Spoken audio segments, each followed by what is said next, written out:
بسم الله الرحمن الرحيم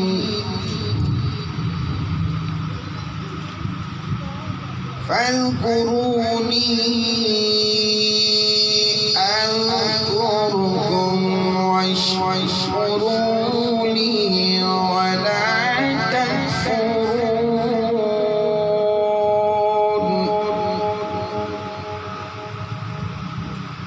يا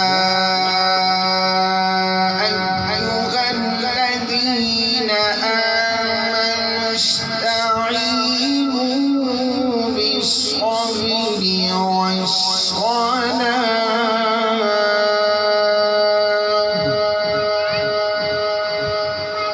إن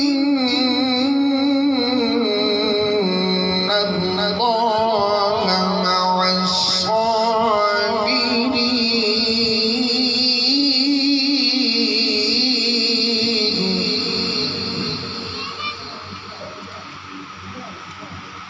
ولا تقولوا لمن يقتل في سبيل الله أموات بل أحياء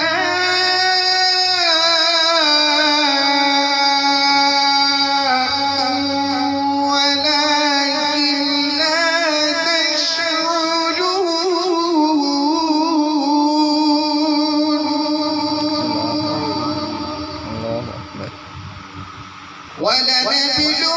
ولنبلونكم بشيء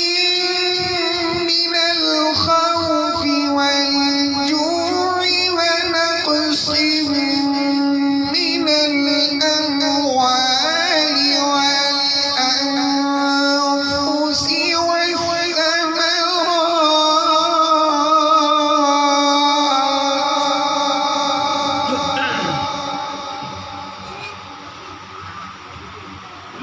وبشر الصابرين الذين إذا أصابتهم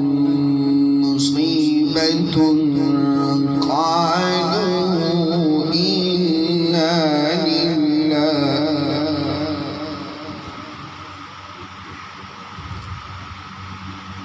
الذين إذا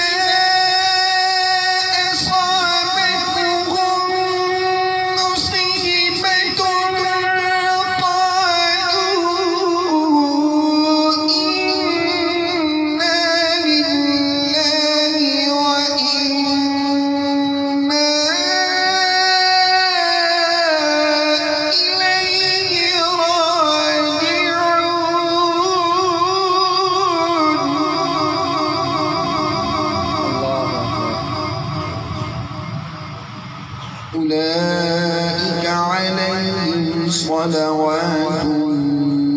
من ربهم ورحمة وأولئك هم المهتدون صدق الله.